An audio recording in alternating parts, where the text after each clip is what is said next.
उसका वियोग मैं एक माह से अधिक नहीं सह सकूंगी। यदि उसके पश्चात मुझे आपके दर्शन ना हुए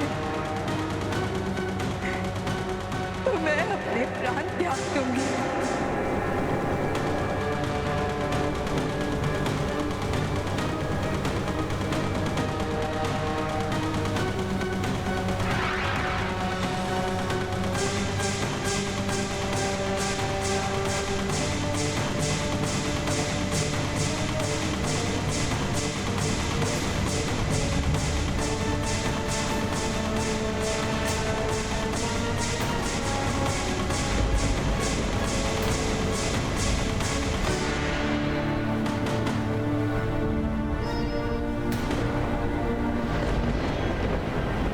मैंने प्रार्थना की, मांग नहीं की।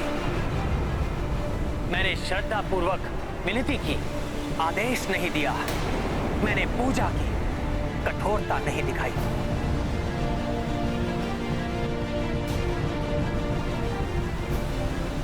इसीलिए उपेक्षा की है सागर ने मेरी आराधना की।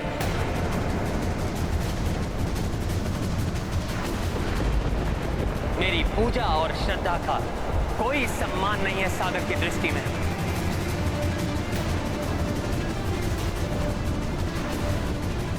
यहां पर उपस्थित वृक्ष, वानर, पक्षी, वृक्ष, आकाश में उपस्थित वो मेघ, सब साक्षी हैं राम की आराधना के।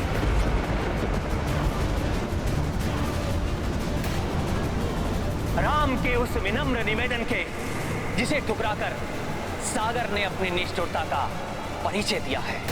ढीठ से प्रार्थना, कुटिल से प्रेम, निष्ठुर से विनती का कोई लाभ नहीं होता। उन्हें मात्र भय से वश में किया जा सकता है।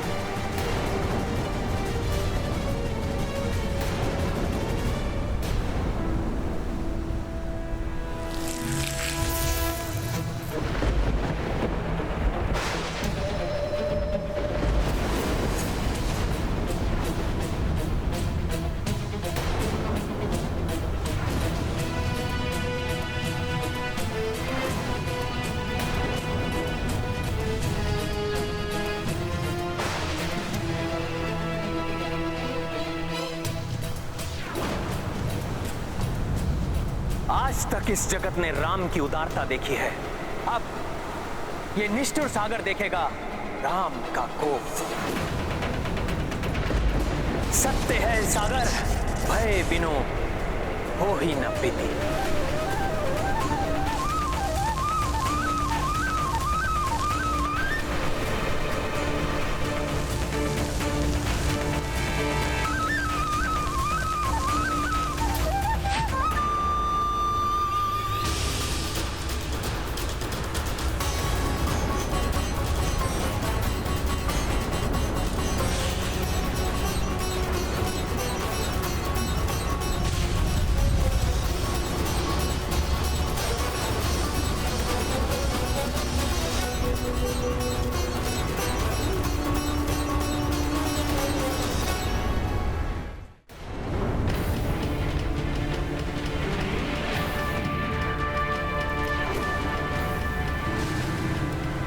तुम्हें मेरे कोप का भागी बनना होगा सागर।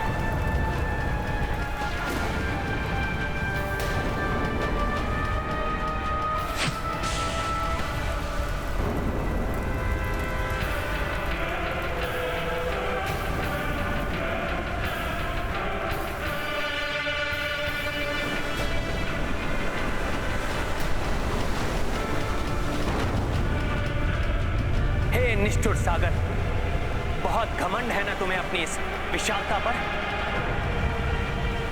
सुखा दूंगा मैं तुम्हें ब्रह्मास्त्र के प्रहार से, सुखा दूंगा मैं तुम्हें ब्रह्मास्त्र के प्रहार से, सुखा दूंगा मैं तुम्हें ब्रह्मास्त्र के प्रहार से।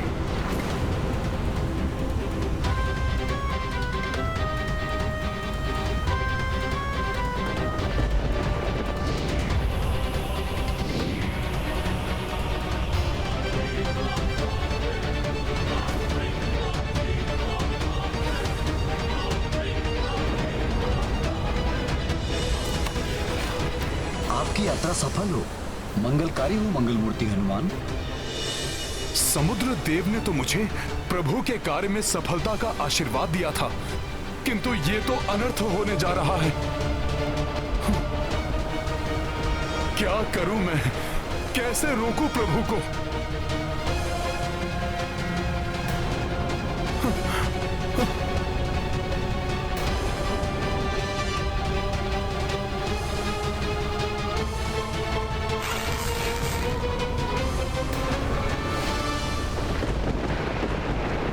बस प्रभु, बस प्रभु, प्रभु त्याग दीजिए इस क्रोध को, अन्यथा आपकी ये क्रोधाग्नि सागर के साथ साथ इसमें निवास करने वाले सहस्त्रों सहस्त्र निरीह जीवों के जीवन को भी लील जाएगी।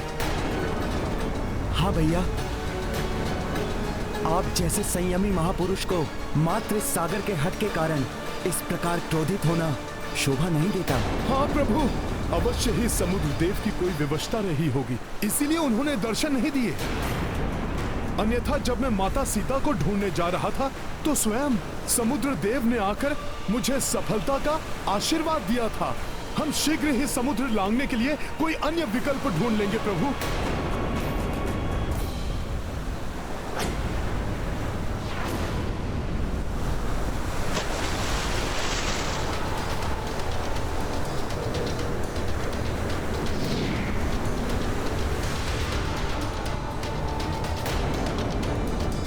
क्षमा प्रभु, क्षमा।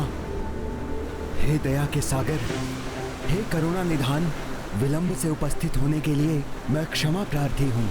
आपको तो ज्ञात ही है कि प्राकृतिक स्वभाव के अनुसार कोई सागर को लांघ नहीं सकता, किंतु आप समुद्र को लांघे जाने के लिए समुद्र को मार्ग देने का आग्रह कर रहे थे। यदि समुद्र अपने स्थान से हटा तो प्रलय की स्थिति उत्पन्न हो जाएगी।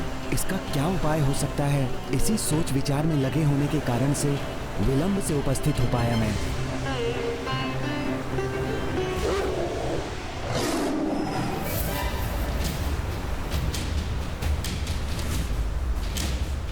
ब्रह्मदेव, आप मुझे दिए हुए वचन के ऋणी हैं और उस ऋण को उतारने के लिए आपको दर्शन देना ही होगा।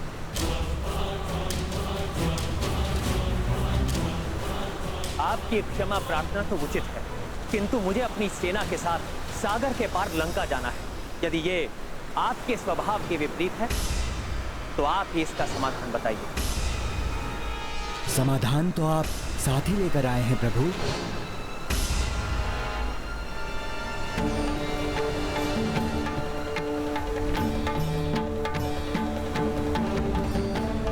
साथ लेकर आए हैं अर्थात?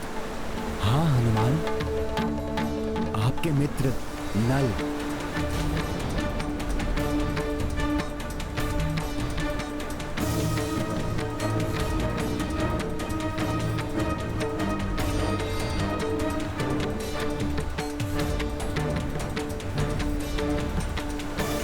नल का जन्म देव शिल्पी विश्वकर्मा के अंश से हुआ है, इसलिए ये शिल्प कौशल में देव शिल्पी विश्वकर्मा के समान ही हैं।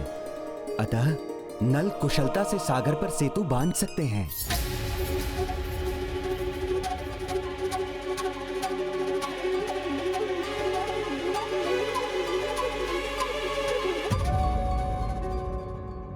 प्रत्येक समस्या का समाधान होता है, केवल धैर्य और सही सलाह की आवश्यकता होती है।